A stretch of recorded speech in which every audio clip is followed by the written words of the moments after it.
Je crois que nous allons clôturer cette série d'enseignements ce soir. Je parlerai de 7 à 8 choses, si je peux.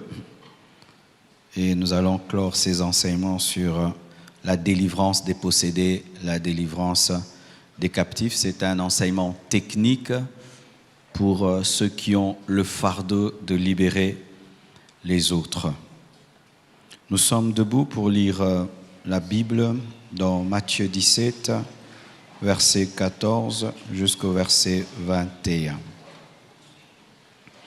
Matthieu 17, 14 à 21, la Bible dit: « Lorsqu'ils furent arrivés près de la foule, un homme vint se jeter à genoux devant Jésus et dit: « Seigneur, aie pitié de mon fils qui est lunatique et qui souffre cruellement. Il tombe souvent dans le feu et souvent dans l'eau.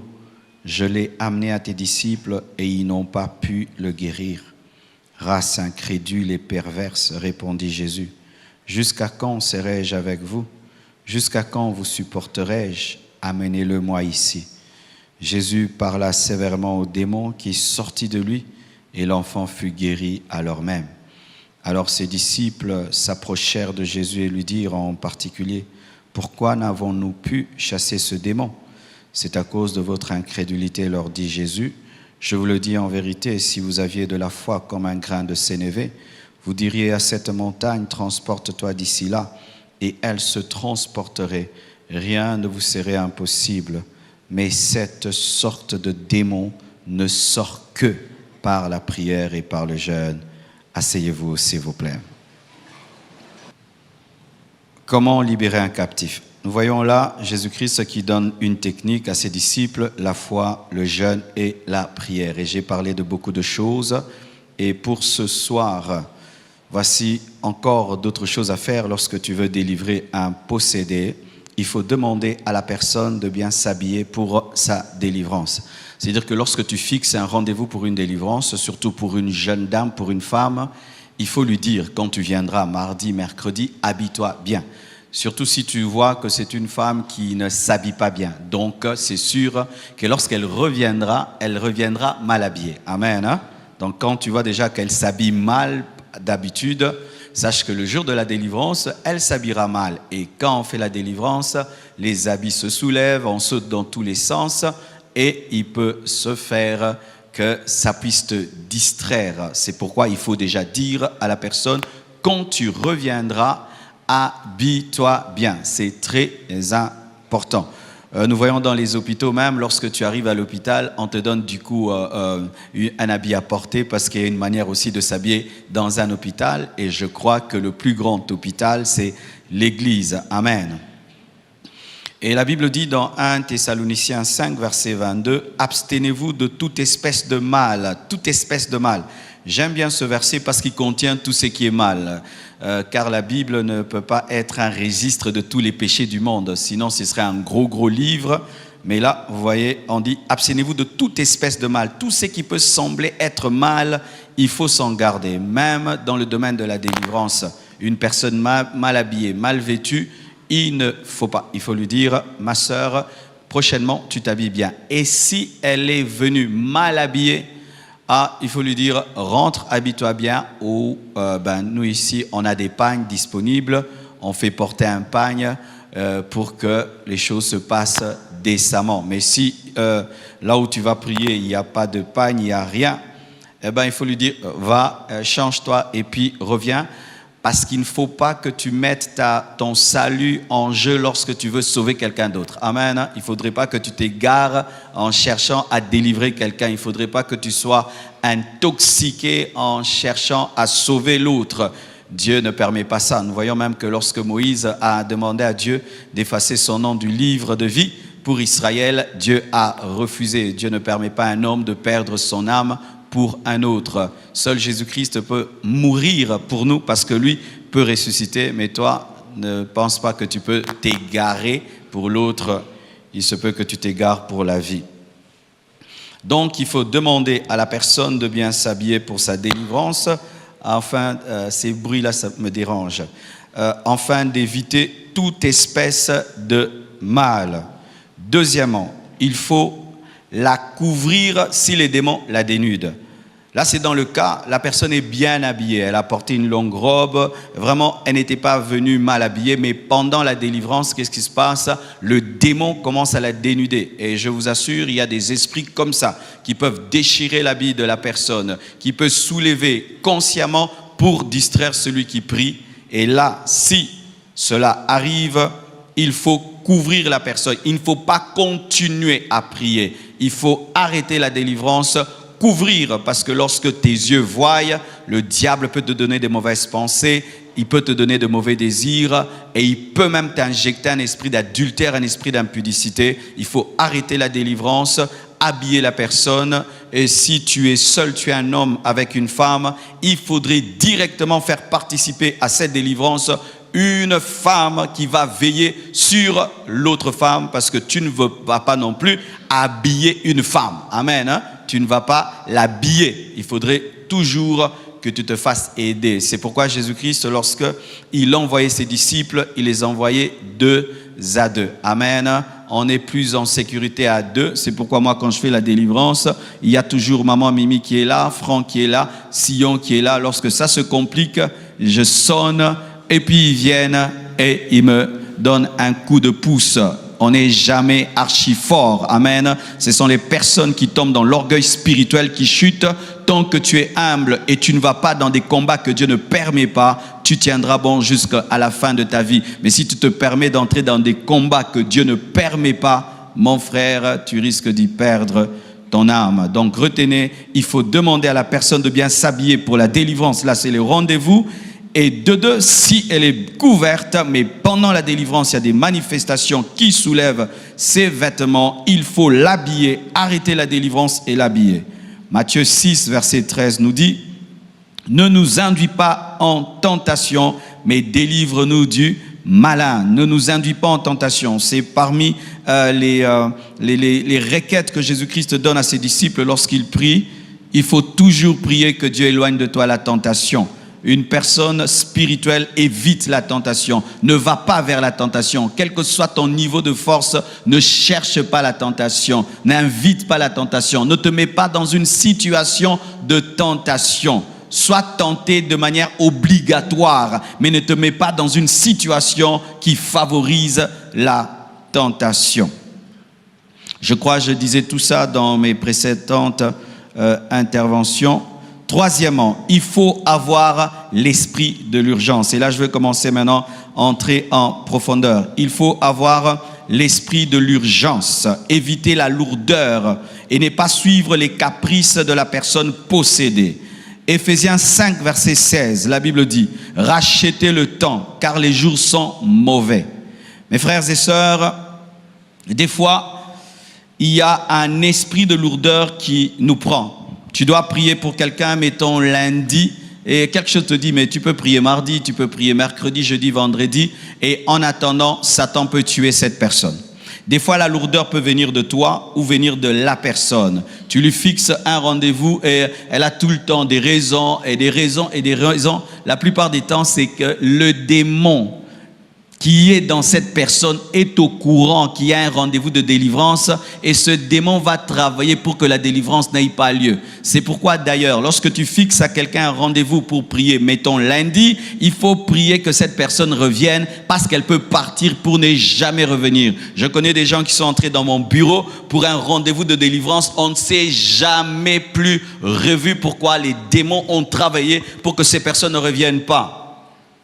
Et des fois même en pleine délivrance, tu entends le démon gueuler la personne et dire « Pourquoi tu m'as amené ici? Pourquoi tu es venu ici? Pourquoi ?» Et la personne te témoigne « Pasteur, pour que j'arrive là, j'ai eu des crevaisons, je me suis senti mal, il y a une voix qui me disait « Ne va pas », j'avais peur. » Parce que dans la délivrance, qu'est-ce qui se passe? Le démon prête à la personne posséder ses émotions. C'est quand tu vois quelqu'un avoir peur. En soi, c'est pas toi qui as peur, c'est le démon qui est en toi qui a peur. Mais comme il est dans ton âme, il te communique sa peur et toi, tu penses que tu as peur. C'est pourquoi il y a des gens qui ont peur de la délivrance. En soi, c'est l'esprit qui est en toi qui a peur et qui t'effraie. Et toi, tu penses que tu as peur. En soi, c'est pas toi qui as peur, c'est l'esprit. Et des fois, il peut te prêter même sa colère. Tout d'un coup, tu as de la haine pour la personne qui va prier pour toi ou un grand dégoût. C'est un esprit qui est en toi, qui reporte tout le temps la délivrance et qui empêche le rendez-vous. Alors, lorsque tu veux prier pour quelqu'un, tu dois être conscient que ce ne sera pas facile.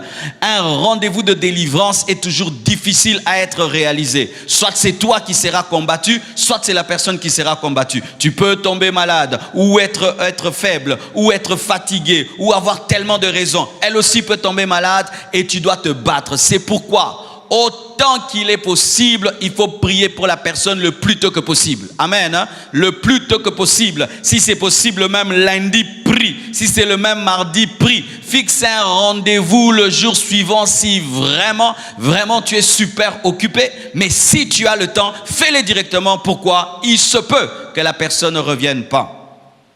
Il y a des personnes qui ont des esprits de suicide, des esprits de mort. Et la personne te voit, vraiment prie pour moi, j'ai rêvé que je tombais dans un trou. Et toi tu le prends à la légère, alors que c'est vrai que la personne risque de mourir dans quelques jours si personne n'intervient. Et toi tu prends à la légère et tu entends qu'elle s'est suicidée. Tu dis mais c'était un garçon rempli de joie et rempli de paix. Mais comment il a pu se faire ça? Tu n'as pas eu la lecture spirituelle de l'urgence. Ayez un esprit d'urgence.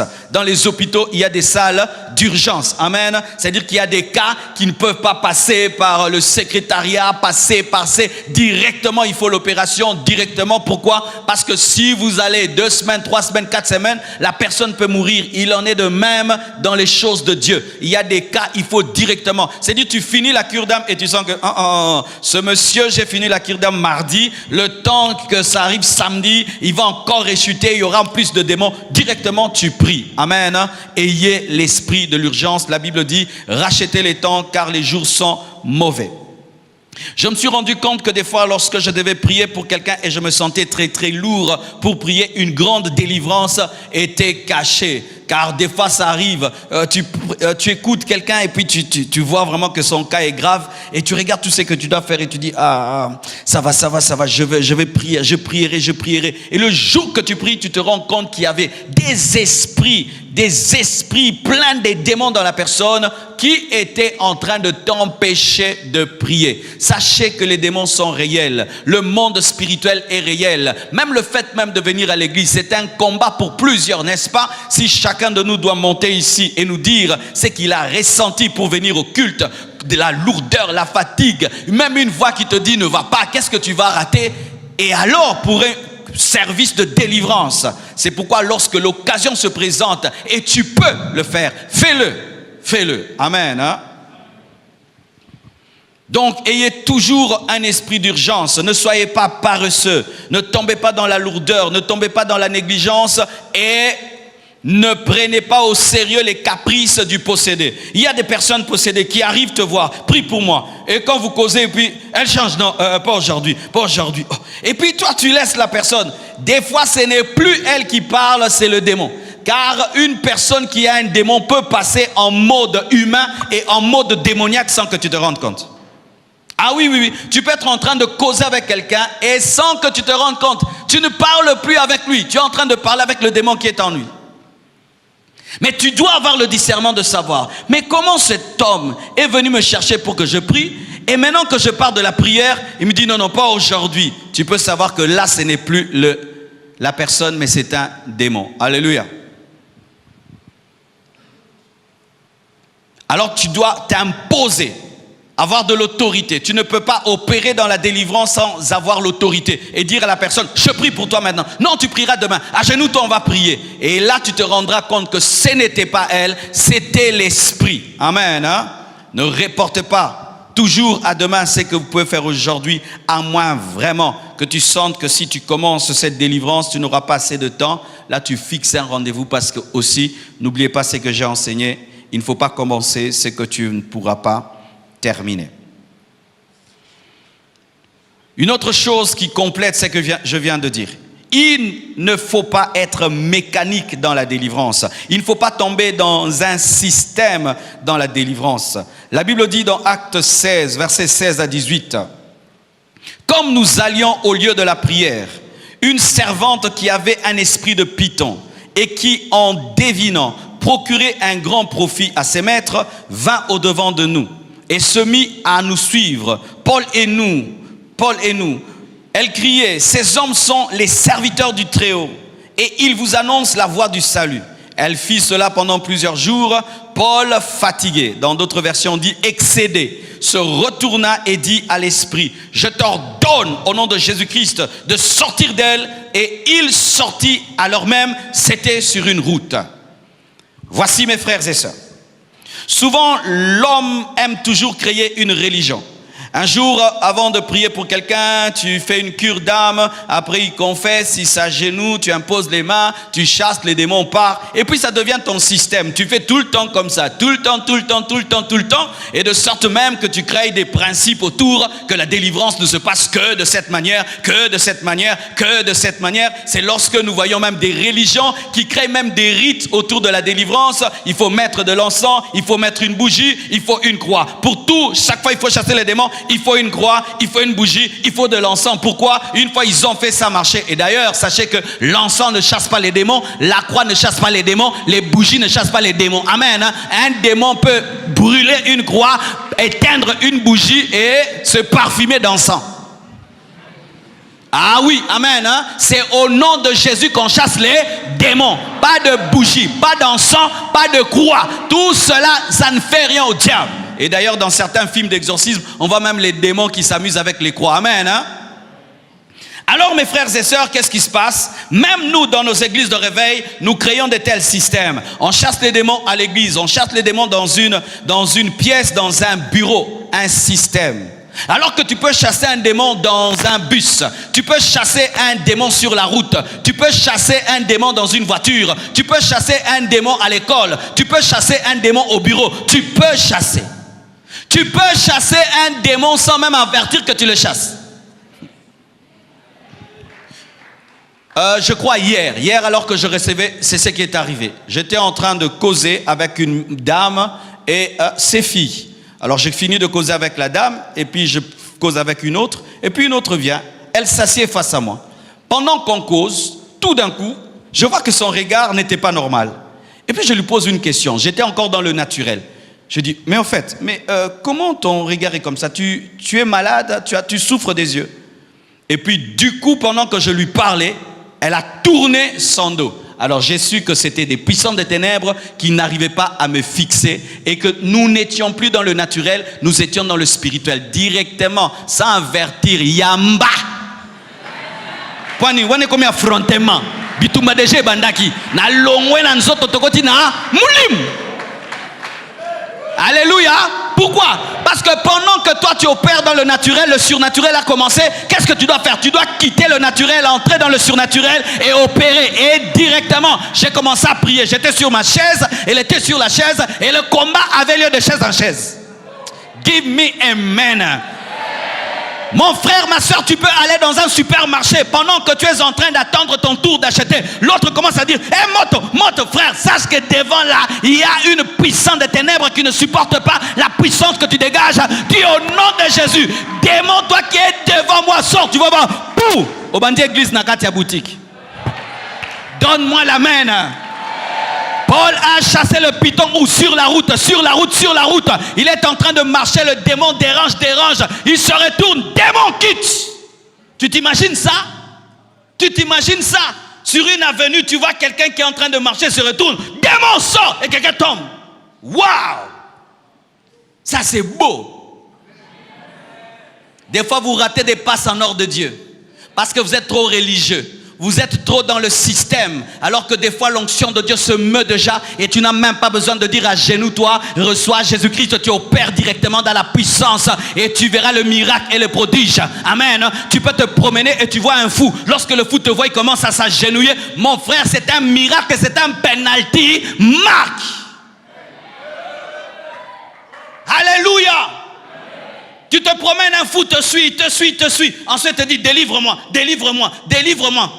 Mais toi, tu fuis. Cette femme qui était tout le temps en train de crier derrière Paul, ces hommes ont la puissance de Dieu. Ils vous annoncent la voie du salut. Elle prophétisait sous l'emprise d'un démon, mais son âme criait, libère-moi. Donne-moi la main, je vais t'expliquer. Lorsque tu veux opérer dans la délivrance, tu dois écouter les âmes. Parce que quelqu'un peut parler, mais son âme parle. Tu peux voir un fou qui est en train de crier, mais au fond de lui, son âme dit « Sauve-moi, délivre-moi ». Et tu peux voir quelqu'un opérer dans des choses mauvaises, mais son âme est en train de crier « Qui me délivrera ?» Et lorsque cette femme était en train de crier derrière Paul, ensuite elle était en train de crier « Pourquoi tu passes? Viens me libérer, délivre-moi de ces démons ». Et Paul lui a dit ce que son âme voulait. Vous comprenez cela? Ne soyez pas mécanique. Des fois, tu ne fais pas de cure d'âme, mais Dieu va tout faire. Alléluia. Tu n'as pas toujours besoin de faire des cures d'âme. Il y a certaines personnes qui entrent au bureau, je sens que toi, il faut qu'on t'écoute. Mais d'autres, tu sens seulement qu'il faut exercer l'autorité. Dernièrement, j'ai reçu deux personnes le même jour. Une, je lui ai dit, fais la cure d'âme. L'autre, j'ai prié sans cure d'âme. Il faut savoir sentir lorsque l'Esprit de Dieu se meut. Toujours hier, alors que j'étais en train de recevoir, il y a une sœur qui entre au bureau. Et chaque fois que je reçois quelqu'un au bureau, je prie. Et vous savez, la prière, lorsqu'on reçoit quelqu'un au bureau, c'est une prière, entre guillemets, religieuse, habituelle. On prie toujours quand on reçoit quelqu'un au bureau. Et j'ai commencé à prier. Seigneur, je te bénis, je reçois ma sœur en ton nom. Mais pendant que je commence à prier, je sens une gloire, je sens une gloire, je sens une gloire. Et je sens la puissance de Dieu déjà commencer à la toucher. Elle était venue pour la délivrance, mais lorsque je la reçois, la prière pour la recevoir, déjà la puissance de Dieu opère. J'ai quitté la dimension de la prière normale, directement, démon sort. Pourquoi? Dieu a déjà commencé. Pourquoi je vais arrêter le courant de l'esprit pour entrer dans la méthode? Car sachez, lorsque l'Esprit de Dieu est déjà chauffé et l'huile de Dieu est déjà chauffée, il ne faut pas refroidir pour recommencer.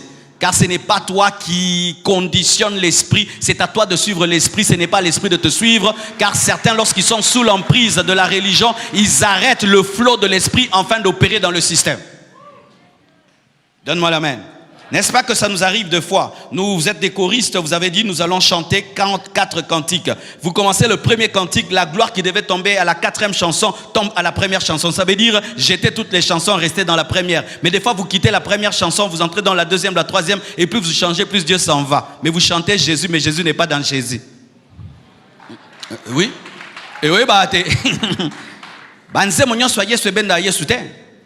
si l'Esprit de Dieu vous dit de chanter Alléluia et vous refusez de chanter Alléluia, vous chantez le sang de Jésus-Christ, même si le sang de Jésus-Christ est une bonne chose, mais ce n'est pas la révélation du moment et ce n'est pas la chanson demandée par l'Esprit, car il faut chanter à Dieu ce qu'il va entendre. Parce qu'on ne chante pas à l'église ce que l'église va entendre, on chante à Dieu ce qu'il va entendre, et des fois il ne va entendre qu'une seule chanson, mais vous entrez dans 10 chansons. Pourquoi? Parce que le programme de la répétition c'était 10 chansons. Il faut aussi lire un répertoire Nabiso, Yabino. Il en est de même pour la délivrance, mon frère. Tu peux en train de prier pour quelqu'un et toi tu dis comme le pasteur m'a enseigné, il faut faire ça et ça et ça et ça. Tu commences seulement à louer, la puissance de Dieu tombe, les démons commencent à partir. Reste dans la louange, demeure dans la louange, parce que la révélation est là, la grâce est là. Mais si maintenant tu fais de la louange, la clé passe partout. Fais attention, demain tu vas essayer de s'imiter. C'est pourquoi il y a des gens qui sont ils ont toujours la même clé face à toutes les portes. S'il a vécu une fois dans une délivrance, il a prié le sang de Jésus et puis la puissance de Dieu a opéré tout le temps le sang, la nourriture, le sang, tout, le sang, les démons de sorcellerie, les sangs, frère, sang. Il faut que toujours tu sois sensible à l'esprit pour savoir ce que Dieu veut faire. Et tu ne dois jamais tomber dans un système parce que la religion bloque les miracles. La religion bloque les miracles. Paul n'était pas religieux, Paul était un homme spirituel. Et lorsque seulement il a senti que cette femme pouvait être délivrée sur la route, il n'a pas attendu une chambre ni une synagogue. À l'instant, il a chassé les démons. Alléluia.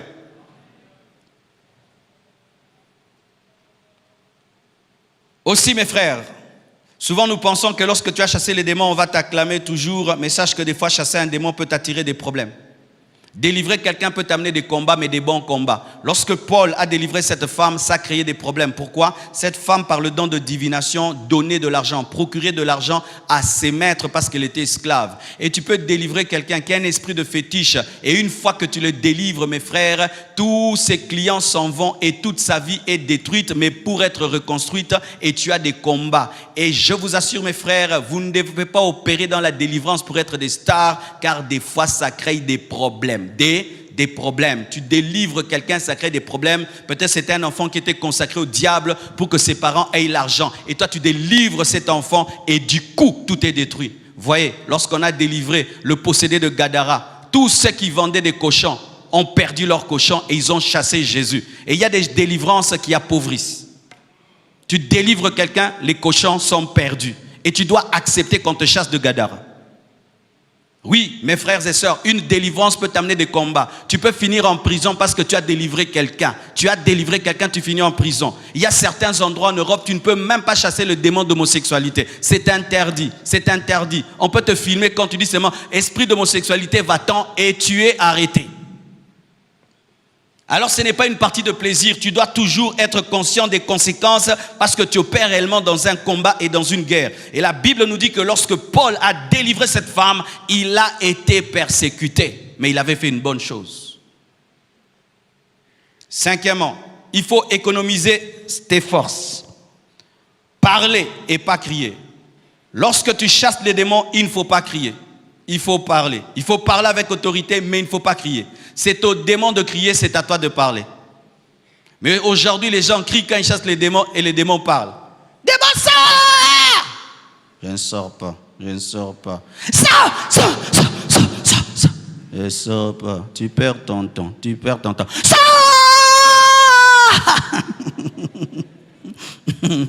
Tu es fatigué, mon frère. Sors!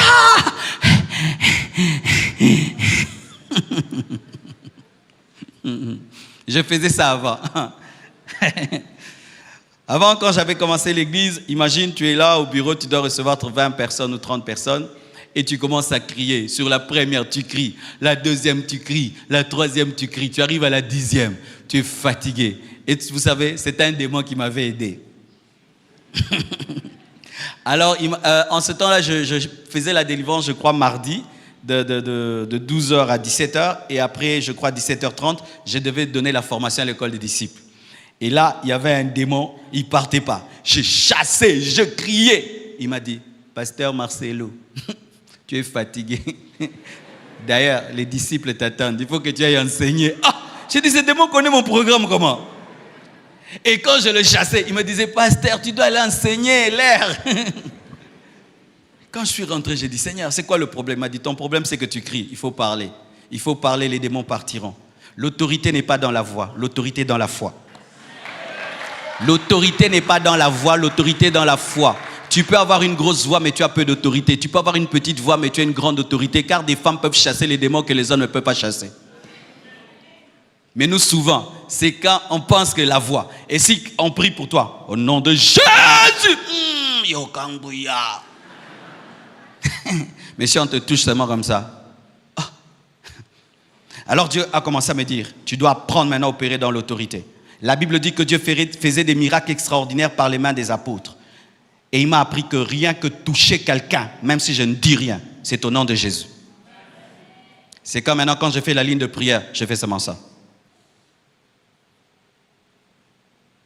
Pourquoi? Si je dois faire sur 500 personnes, Jésus, 500 fois. Et poumon.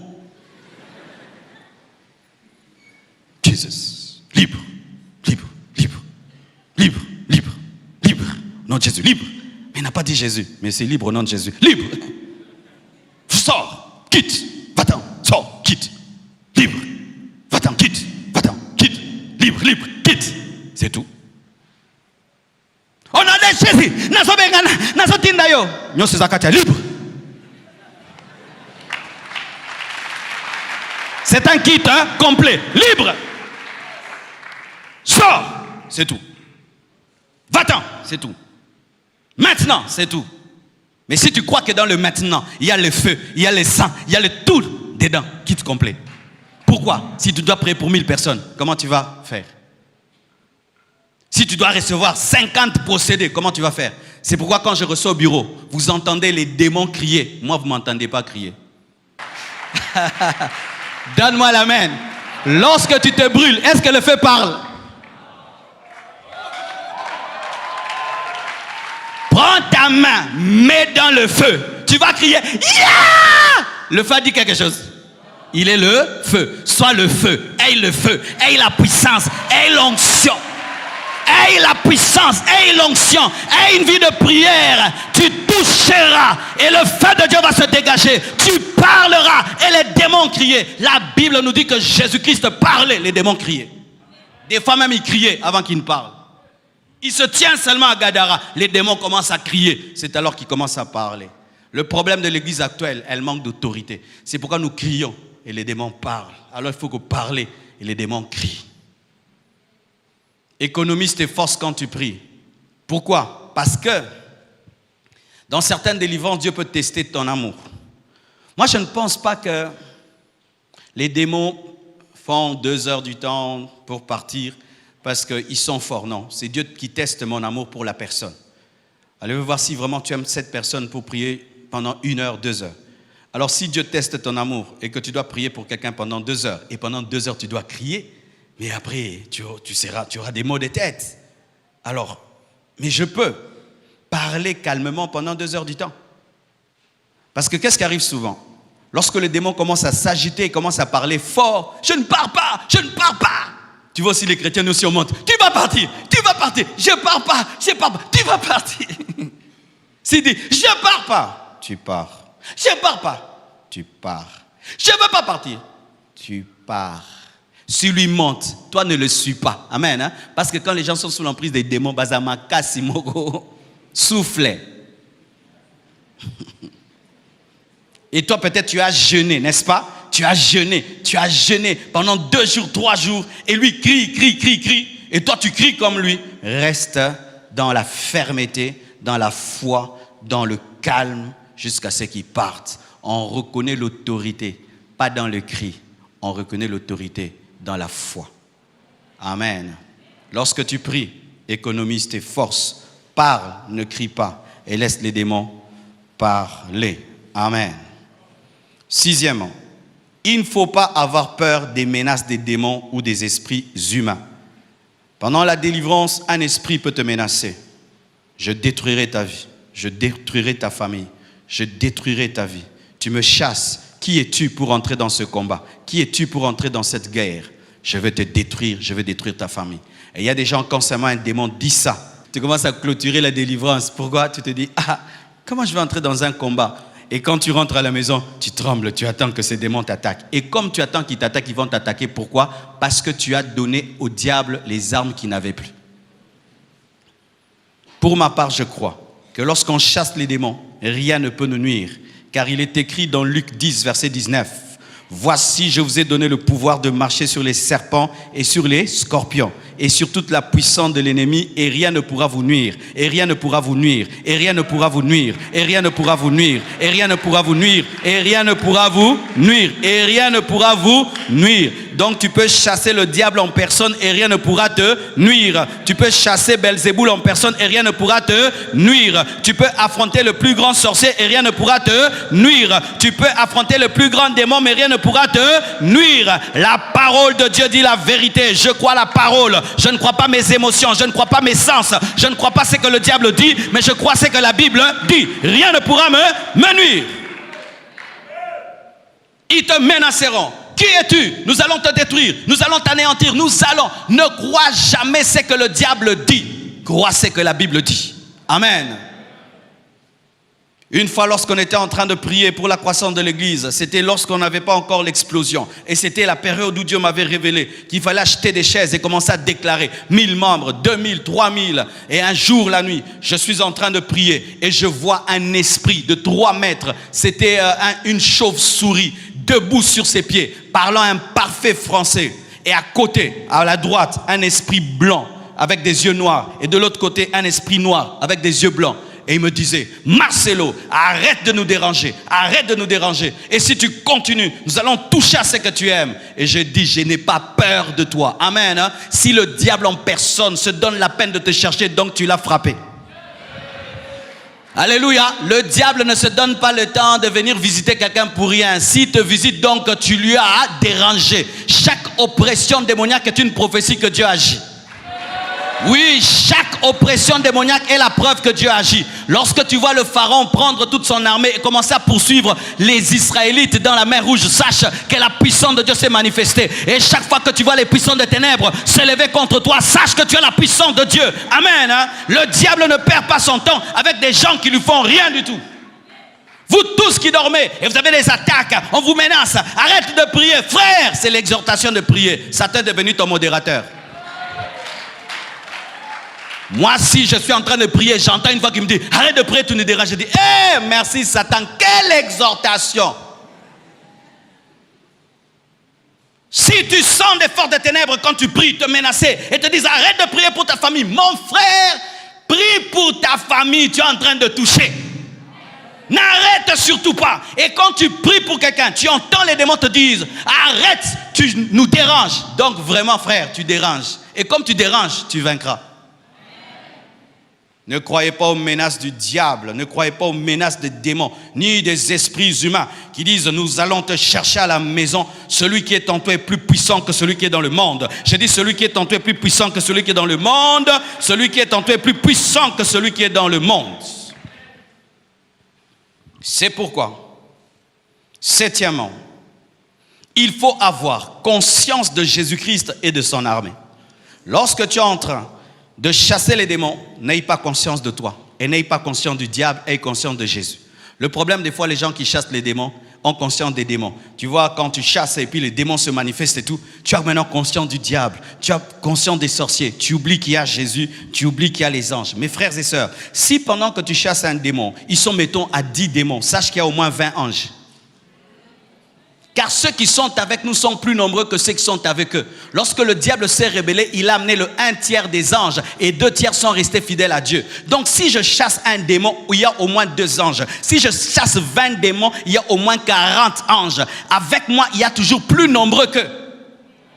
Et Dieu opère toujours dans une trinité. Le diable n'opère pas dans une trinité. Avec moi, j'ai Jésus, le Saint-Esprit et j'ai le Père.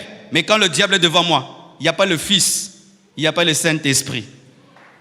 Il est toujours seul. Moi, je suis toujours pluriel. Comment un homme qui a le Père, qui a le Fils et le Saint-Esprit peut trembler devant un démon? Et en plus, tu as Michael. Michael à lui-même peut taper Satan. Si Michael dit à Satan, Michael tabasse le diable. Et maintenant, toi, tu as le créateur de Michael en toi. Tu as le Saint-Esprit en toi. Tu as Jésus en toi. Et maintenant, un démon qui n'est même pas Satan, te menace. Mais il faut que ce gars,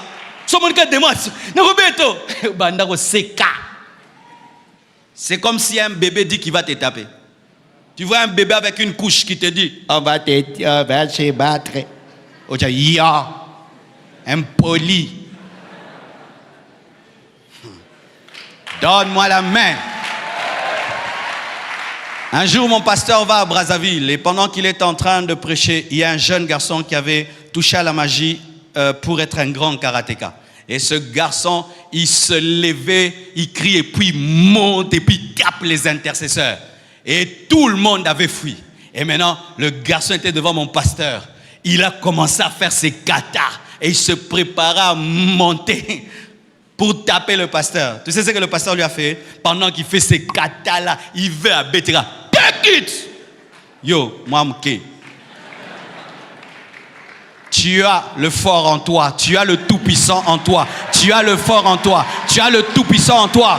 La Bible nous dit que lorsque le serviteur d'Élisée commençait à avoir peur de l'armée ennemie, qu'est-ce que Élisée a dit? Il lui a ouvert les yeux afin qu'il se rende compte qu'il y avait des chevaux et des chars autour de lui. Il y a des chevaux et des chars autour de toi. Tu n'es pas seul dans le combat. Tu n'es pas seul dans la guerre. Tu n'es pas seul dans le combat. Tu n'es pas seul dans la guerre. Lorsque tu dors, il y a des anges autour de toi. Lorsque tu dors, il y a des flammes de feu autour de toi. Tu n'es jamais seul dans le combat. Même si tu ne vois qu'Élisée, il n'y a pas qu'Élisée. Il n'y a pas qu'Élisée. La montagne est envahi. Alléluia. Quand tu pries, aie conscience des anges. Quand tu pries, aie conscience de Jésus. Quand tu pries, aie conscience du Saint-Esprit. Quand tu pries, aie conscience des archanges. Quand tu pries, et conscient de la saturation de la gloire de Dieu là où tu es. Et tu te rendras compte que le démon devient tout petit, qu'il se trouve dans un territoire ennemi. Oh, give me a man. Le serviteur pensait qu'ils étaient dans un territoire ennemi alors que ce sont les ennemis qui étaient dans le territoire ennemi. Lorsqu'un sorcier quitte sa maison pour m'attaquer, il est venu dans un territoire ennemi. Il est venu se livrer. Si tous les sorciers se lient contre toi, ils sont peu nombreux par rapport à l'armée qui est avec toi. Est-ce que vous croyez cela? Alors sachez ceci. Il n'y a pas que des démons contre vous, il y a des anges avec vous. Il n'y a pas que le diable contre vous, il y a Jésus pour vous. Il n'y a pas que les sorciers contre vous, il y a aussi des chrétiens qui prient pour vous.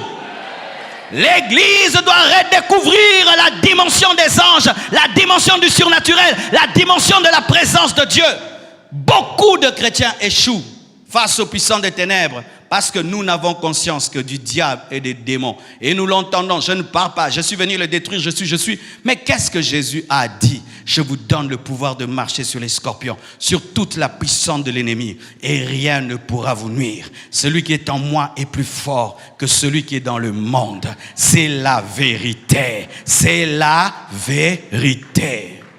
Des fois même dans certaines délivrances, Jésus te pousse seulement à l'adorer. Tu vois les démons qui sont là et tout. Tu commences seulement à adorer. Tu es le roi, tu es le Seigneur, tu es le Dieu vivant. Le démon commence à boucher ses oreilles. Je ne veux pas entendre ça, je ne veux pas. Rien que la présence de Jésus suffit pour chasser le diable.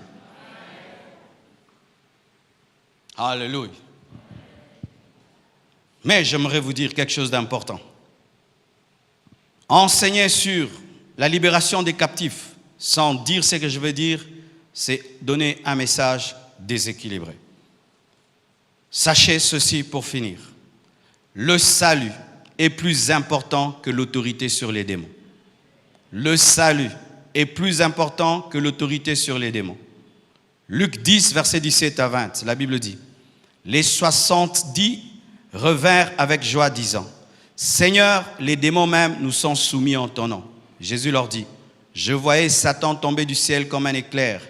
Voici, je vous ai donné le pouvoir de marcher sur les serpents et sur les scorpions et sur toute la puissance de l'ennemi, et rien ne pourra vous nuire. Cependant, ne vous réjouissez pas de ce que les esprits vous sont soumis, mais réjouissez-vous de ce que vos noms sont écrits dans les cieux. Et la Bible ajoute dans Matthieu 7, versets 22 à 23, plusieurs me diront en ce jour-là: Seigneur, Seigneur, n'avons-nous pas prophétisé par ton nom? N'avons-nous pas chassé les démons par ton nom? Et n'avons-nous pas fait beaucoup de miracles par ton nom? Alors je leur dirai ouvertement: je ne vous ai jamais connu, retirez-vous de moi, vous qui commettez l'iniquité. Le salut est plus important que l'autorité. Mes frères et sœurs, il est possible de chasser le diable dans l'autorité sans être en communion avec Dieu. Car la Bible dit, plusieurs diront: nous avons chassé les démons en ton nom. Et je leur dirai: je ne vous ai jamais connu. Donc il est possible d'utiliser le nom de Jésus sans connaître Jésus. Comment? Oui. N'est-ce pas qu'il y a des gens qui utilisent le nom des grandes autorités mais qui ne connaissent pas ces autorités? Et il y a des gens aussi qui utilisent le nom de Jésus sans connaître Jésus. Et certains démons se soumettent. Lorsque les disciples reviennent vers Jésus-Christ enfin de donner un compte rendu de leur mission, ils sont heureux d'avoir chassé le diable, d'avoir chassé les démons. Mais Jésus-Christ les dit: réjouissez-vous davantage de ce que vos noms soient inscrits dans le livre de vie. Car il est possible de chasser le diable, mais tu finis en enfer. Il est possible de faire des services de délivrance et tu finis en enfer. Si tu es sincère, n'est-ce pas que des fois, tu chasses les démons et tu vois les démons se manifester alors que pendant ces temps-là, tu n'étais pas en communion avec Dieu? C'est pourquoi beaucoup de gens ferment les yeux sur leur communion avec Dieu et regardent seulement les démons qui sont chassés, alors que les démons sont chassés parce que le nom qui est invoqué est grand. Ce n'est pas parce que tu es grand. Alléluia. Ce n'est pas toi qui es grand. Ils ne se soumettent pas à toi. Le nom que tu invoques est grand. C'est pourquoi ils se soumettent à cause du nom. Alors mes frères et sœurs, la manifestation de l'autorité n'est pas le signe que tu as la communion. Car des fois tu peux opérer dans l'autorité mais tu n'es pas en communion. Et des fois même, les démons peuvent entretenir en toi une erreur, en quittant les corps pour que toi tu penses que tu es en communion, pour que tu finisses en enfer et que tu dises, tu vois, les démons partent, donc Dieu est en communion avec moi et au dernier jour tu finis en enfer. Frère, sœur, après avoir chassé les démons, va prier dans ta chambre et dis, Seigneur, est-ce que tu es vraiment avec moi? Car des fois Dieu peut t'utiliser rien que comme un instrument, mais il n'est pas d'accord avec toi. Sachez que cela est vrai. C'est pourquoi on ne peut pas dire qu'un homme de Dieu est en intimité avec Dieu par le nombre de démons qu'il chasse, par les démons qui se manifestent. Faites très attention. Ce n'est pas ça qui détermine la communion avec Dieu. La communion avec Dieu est déterminée par l'obéissance à la parole de Dieu. Car tu peux être dans la désobéissance et tu opères dans les miracles et tu opères dans les prodiges et tu prophétises et tu fais des miracles, mais Dieu n'est pas en communion avec toi. Un pasteur, alors que j'étais un enfant, a donné cet enseignement. J'étais troublé, mais je bénis Dieu qu'il ait eu cette sincérité. Il dit quoi? Un jour, il était à la permanence et il s'était chamaillé avec un autre frère dans la permanence. Il était en colère vraiment. Et pendant qu'il était fâché, une maman vient avec un enfant dérangé par la maladie et dérangé par les démons et amène cet enfant à la permanence. Priez pour lui. Et il était en colère et il a prié pour l'enfant. L'enfant était guéri. L'enfant était guéri. Vous savez pourquoi? Parce que l'onction est différente du Saint-Esprit. Avoir l'onction et avoir la communion avec le Saint-Esprit sont deux choses différentes. Le Saint-Esprit est une personne, l'onction est une puissance. N'est-ce pas que des fois ton téléphone n'est pas chargé mais il a toujours la puissance? Mais cette puissance est décroissante, n'est-ce pas? Si tu ne te connectes pas à nouveau, tu seras lobat. Mais si tu t'étais connecté il y a 2 jours, tu peux continuer à appeler, mais la croissance, plutôt la puissance du téléphone est décroissante. Et il y a des gens qui opèrent aujourd'hui à cause de la communion d'hier. C'est leur connexion d'hier avec Dieu qui a permis qu'ils aient l'onction, mais ils n'opèrent pas dans une fraîche onction qui est provoquée par la communion, mais qui est provoquée par une ancienne relation. Faites très attention mes frères. Quand tu chasses les démons, tu dois savoir s'ils partent par ta communion avec Dieu ou par l'onction. Parce qu'ils peuvent partir par l'onction sans partir par la communion. Et si tu opères dans l'autorité sans communion, Jésus te dira, je ne t'ai jamais connu. C'est pourquoi, mes frères, ne brandissez pas les miracles, les prodiges pour dire que vous êtes en communion avec Dieu. Et ne vous trouvez jamais supérieur aux autres parce que vous chassez les démons. Car il est possible qu'au dernier jour, Jésus te dise, je ne t'ai jamais connu. Toi qui chasses les démons, est-ce que ton nom est écrit dans le livre de vie? Toi qui utilises le nom de Jésus, est-ce que Jésus écrit ton nom? Tu utilises le nom de Jésus, mais Jésus n'a pas écrit ton nom. Tu finiras en enfer, mais tu as utilisé son nom. C'est ça le dilemme de la spiritualité. C'est ça le dilemme du surnaturel. Le dilemme des miracles et des prodiges. Les miracles et les prodiges ne sont pas la garantie de l'intimité avec Dieu. C'est un don spirituel qui peut opérer. Car dans le don de miracle, il y a aussi la capacité de chasser les démons. Donne-moi la main. Samson tabassait ses ennemis, n'est-ce pas? Mais il était dans le péché. Tabasser les ennemis. Dans l'ancienne alliance, aujourd'hui est représenté par chasser les démons. Il chassait les démons, mais c'était un impudique. Il chassait les démons, mais c'était un profane. Il chassait les démons, mais n'avait aucune communion avec Dieu. Jusqu'à ce qu'il a fini par mourir. Mes frères et sœurs, la communion avec Dieu est plus importante que chasser les démons. C'est pourquoi si tu chasses les démons et tu n'es pas en communion avec Dieu, arrête de chasser les démons, va arranger avec Dieu et viens les chasser. Une fois un prédicateur est venu dans notre assemblée, il a donné un message puissant. Je me suis retrouvé dans tout ce qu'il disait. Il a parlé des choses, je me suis rendu compte que c'était toute ma vie. Mais mon pasteur me respectait, m'honorait. Lorsqu'il a commencé à prier, il y a eu des manifestations des démons. Les gens sont tombés, on les amène à la permanence. Qui on appelle? Marcelo. Viens prier pour eux. J'ai dit, papa, pas aujourd'hui. J'ai dit, aujourd'hui, je ne prie pas. On prie d'abord pour moi. Et je suis allé. On a prié pour moi. Je me suis repenti. Quand j'ai arrangé avec Dieu, c'est alors que je suis allé chasser. Mais je vous dis, je pouvais aussi chasser et les démons pouvaient partir, mais ils allaient partir par l'onction, mais pas par la communion. Je refuse d'opérer par l'onction. Je veux opérer dans la communion. Je refuse d'opérer dans une vieille onction. Je veux opérer dans une onction fraîche qui vient de la communion. Je veux pas opérer au nom de Jésus sans avoir Jésus. Je veux Jésus quand j'opère en son nom. Car frères et sœurs, sachez qu'aujourd'hui même, pour vous équilibrer, certaines personnes que vous voyez chasser les démons ne les chassent pas. Ils les déplacent. C'est l'équilibre que je donne à la fin de ce message. Comment vous pouvez expliquer qu'un homme de Dieu, faux serviteur de Dieu, chasse les démons? Certains serviteurs de Dieu, faux, ne chassent pas les démons. D'ailleurs, un faux serviteur de Dieu ne chasse pas les démons. Il déplace les démons. Qu'est-ce qui se passe dans l'occultisme et dans la magie? Je vais chercher les fétiches chez la magie. Et on me donne la capacité de déplacer les démons. Quand j'arrive là, tu t'entends avec les démons.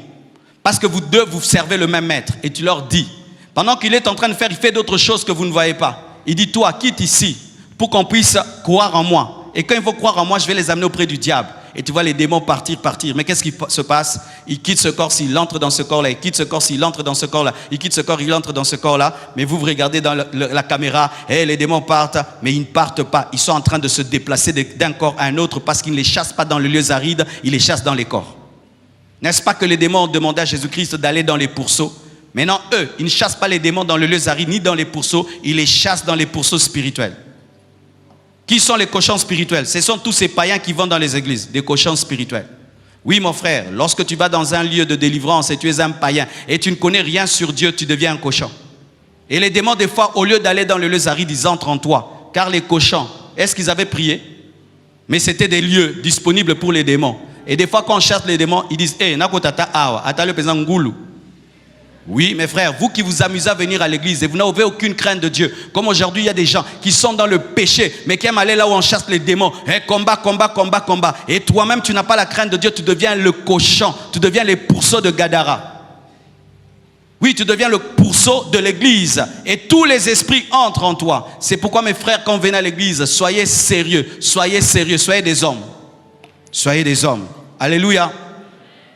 C'est pourquoi, mon frère, lorsque tu vois dans un homme de Dieu une vie de péché, une vie d'adultère, une vie d'impudicité, une vie de cupidité, et tu le vois opérer dans les délivrances et tout le reste, sachez, mes frères et sœurs, que des fois, les démons ne partent pas. Ils sont là seulement en train de se déplacer de corps en corps, afin de perdre l'église et de perdre l'homme de Dieu pour qu'il puisse pas aller à la repentance. Car des fois, la manifestation du surnaturel ferme les yeux. Tu veux te repentir, mais tu vois des choses arriver. Ah, nzambazana ngolu. Ngolu, l'ifelo. Mes frères et sœurs, Jésus-Christ avait refroidi ses disciples, comme je vous refroidis à la fin de ce culte. Ils étaient là dans la joie. Nous avons chassé les démons en ton nom. Il fallait que Jésus aussi entre dans l'ambiance. Ouais, Pierre, tu as vu comment mon nom est puissant. Il dit, ne vous réjouissez pas de cela. Réjouissez-vous de ce que vos noms soient inscrits dans le livre de vie. Et d'ailleurs, moi j'ai vu plus que ça. J'ai vu le diable lui-même tomber du ciel sur la terre comme un éclair. Mais ça ne me dit rien. Ne vous glorifiez pas de ça. Quand tu chasses les démons, ne te glorifie pas. Glorifie-toi d'avoir ton nom dans le livre de vie, de l'assurance du salut. Que Dieu vous bénisse abondamment.